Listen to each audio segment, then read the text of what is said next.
Welcome to the lunch menu. It's the Sunday watch list of stocks that we're getting ready to eat this week. Look, I got a big surprise for you guys in this video. But first, what I need you to do is I need you to comment your favorite number. You gotta do that right now. I'm telling you, you're gonna wanna be a part of this, all right? I'm gonna give you guys a few seconds. All right, look, I'm gonna jump right into the watch list. We'll get back to that in a second.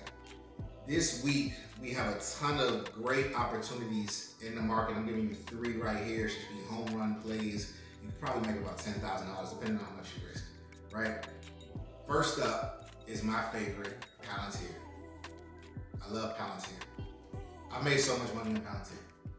I made so many people money on Palantir. So many people have been like, okay, I'm thinking about quitting my job from trading Palantir. Palantir. I will talk about this over and over again, and the beautiful thing about it is you can catch it in different directions. It's not always gonna go up, but there's times where you can catch it in a pullback, right? You can catch it in a pullback to the upside, or you can ride, it down during that pullback. But Palantir is a phenomenal company that's always gonna make powerful moves. As long as it does. I can't say it will always, but for as long as it does, we're gonna take advantage of it. All right, so Palantir, if you look at the chart here, you'll see that Palantir has had an astronomical run. I'm talking about, man, nobody saw this coming, going to $100 something, almost 120, right? I think it was about 116 is where it capped off at. It ran after earnings, did about 23%, came back, had like a 4% down day, and then ran and did like another 10% in a day on equities. So you can imagine what the options are like. So Palantir is just a phenomenal company, but right now it looks like it wants to come down. It looks like it's ready to cool off, right? Which means an opportunity for us to eat, right? Palantir has a reverse hammer, right, on a daily. So this is saying that, okay, it's gone as far as it wants to go. It went and tried to make a new high, and then sellers pushed it down, which formed this reverse hammer, as you can see here on this chart. So this is a strong reversal pattern. Reverse hammers are strong patterns when they're found at the end of an upward move or a downward move. So this is found at the end of an upward move, so we're saying that it wants to reverse and start making a downward move. Now, I'm not saying that Palantir is going to go down, for a very long time, but it's definitely ready to cool off. It's definitely ready to pull back. So you want to keep this on your radar. I like it around the level of 107. If it can get a closure somewhere intraday below 107, I'd love to take entry on that, okay? Next up, we have Viasat, right? VSAT. This is a beast. This stock moves crazy, as you can see. This stock moves crazy in a single day, right? You can get 20% moves on equity, 10%. Like this is not anything new, right? Now, with volatility does come risk, right? Because you can be on the wrong side of that volatility, so you do want to play it level to level. Now, what I'm seeing on Viasat is that it's ready to blast off.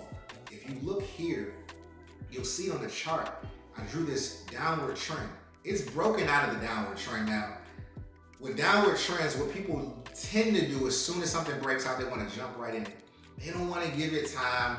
They don't want to be patient. They don't want to exercise all the qualities that I tell you about to be a great trader. They want to get right in and then they get eaten up, right?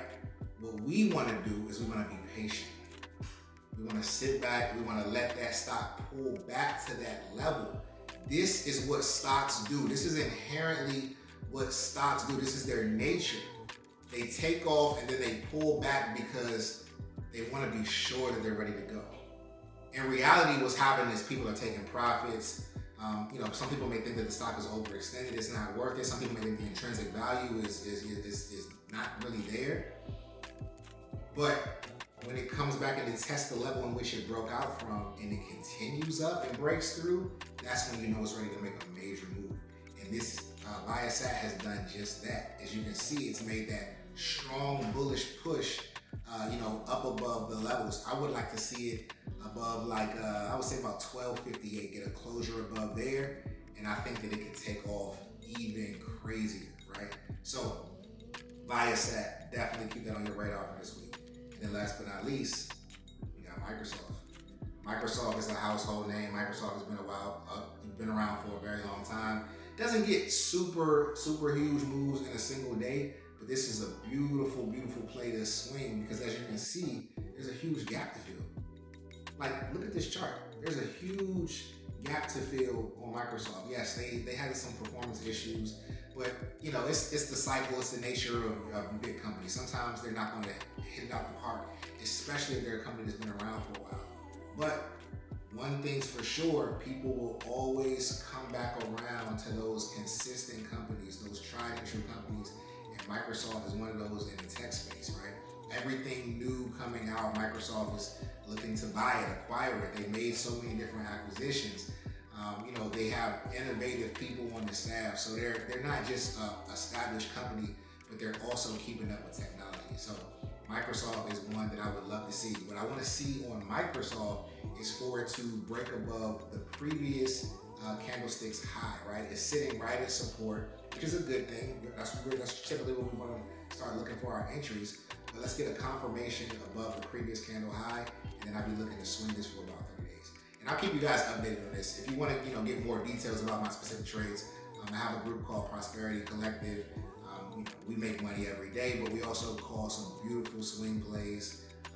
Palantir was one of the plays that we called, and the whole community ate. So I see you guys next time. Oh, before I go, that number that I asked you for, I'm trying to see whose favorite number is similar to my favorite number. If it's the same or close, I'm going to give you $50 to put in your portfolio, right? I'm going to announce this at the end of the week. So make sure you get those comments in, right? Don't want to miss this. Listen, 50 may not sound like a lot to some. I don't know who. I like to say every dollar counts, right? Especially when you become an investor, you see every dollar counts. But some may not see it as a lot. They might be like, oh, $50. But $50 can buy you 4 Viasat stocks, right? You get 4 Viasat stocks, and you just let that sit for a few years. That $50 may be more like a few hundred, maybe 1,000. Who knows, right? You gotta start looking at it like that. Like, you wanna see every bit of money that comes in as an investor. Like, how can I multiply it? Where can I put it? Not how can I spend it? All right, let's eat this week. I'll see you guys next week. Peace.